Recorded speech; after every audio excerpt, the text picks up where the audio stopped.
Assalamualaikum warahmatullahi wabarakatuh. Perkenalkan, nama saya Mona Mutia dari Prodi PGSD 2B dengan NIM 240661250020. Ini saya akan menjelaskan tentang ular tangga ceria, memahami dan mengoptimalkan perkembangan anak selama masa sekolah usia 6-12 tahun melalui pendekatan belajar sambil bermain, yaitu pendekatan yang digunakan di sini adalah metode belajar sambil bermain melalui konsep papan tumbuh kembang yang kami sebut ular tangga ceria. Selanjutnya ada papan tumbuh kembang, menjelajahi setiap petak fase kritis anak usia sekolah dasar sebagai bekal utama pendampingan guru dan orang tua. Selanjutnya di sini ada karakteristik anak sekolah. Memasuki usia sekolah dasar, anak-anak mengalami dua hal perubahan besar dalam karakteristik mereka. Yang pertama, kematangan kognitif. Anak mulai mampu berpikir logis, konkret, dan terstruktur. Mereka sudah paham konsep sebab akibat dan ingatan jangka panjangnya berkembang pesat untuk menyerap pelajaran formal. Yang kedua, dinamika sosio-emosional. Lingkungan sosial mereka meluas, tidak lagi hanya berpusat pada keluarga inti, melainkan mulai dipengaruhi kuat oleh teman sebaya, bergrup. Disinilah harga diri, regulasi emosi, dan moralitas mereka diuji. Selanjutnya ada 3 pilar utama tumbuh kembang. Ada 3 aspek penting yang harus dikembangkan secara seimbang. Yang pertama, kognitif dan bahasa, meliputi logika, matematika, membaca, dan kemampuan bercerita secara kompleks. Yang kedua, fisik motorik, otot dan koordinasi gerakan kasar, anak menjadi lebih kuat melalui aktivitas fisik atau berolahraga. Yang ketiga, sosial emosional, kemampuan mengelola empati, bekerja sama dalam tim, dan menyelesaikan konflik secara dengan teman. Selanjutnya ada tangga emas stimulasi. Mengapa kita menggunakan filosofi tangga ular? Karena di sini melambangkan bantuan atau stimulus positif. Penelitian menunjukkan bahwa 85% kemampuan kontrol emosi dan fokus kognitif anak meningkatkan signifikan ketika mereka dilibatkan dalam permainan kelompok yang terstruktur.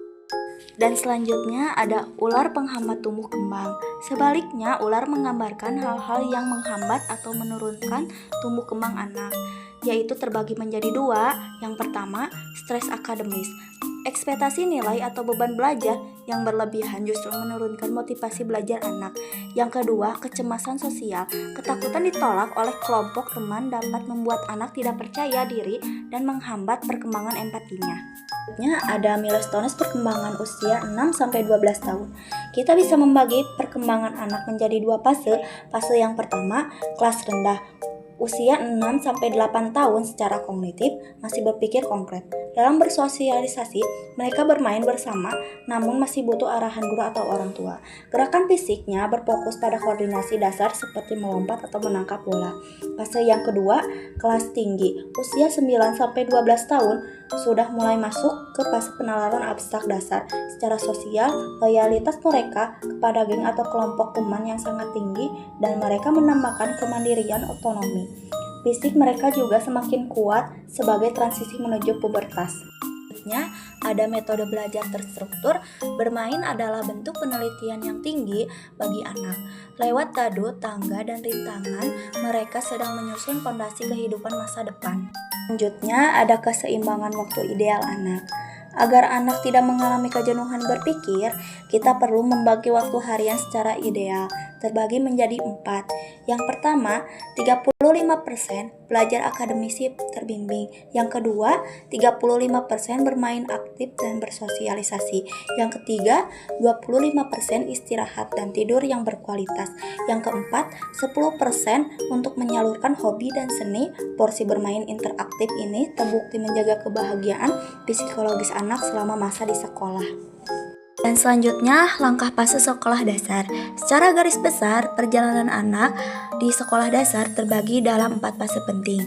Fase yang pertama, 6-7 tahun, fase transisi. Adaptasi dari bermain ala TK ke kurikulum formal SD. Fase yang kedua, usia 8-9 tahun, fase ekspansi. Mulai membentuk pertemanan erat dan mengeksplorasi minat bakat. Fase yang ketiga, usia 10-11 tahun, fase penalaran. Anak semakin pintar berargumen, berpikir logis, dan empati makin dalam. Fase yang keempat, usia 12 tahun, fase pra-remaja, mengalami pubertas dini, menjadi jati diri, dan bersikap naik ke jenjang SMP. Selanjutnya, ada modul permainan ular tangga ceria. Melalui program ini, ular tangga ceria ini, anak-anak tidak sekedar bermain di dalam papan permainan interaktif ini. Mereka secara tidak langsung dipaksa belajar berhitung, menaati aturan permainan, sabar mengantri giliran, melempar dadu, serta yang terpenting, belajar berlapang dada, menerima kekalahan atau merayakan kemenangan secara positif.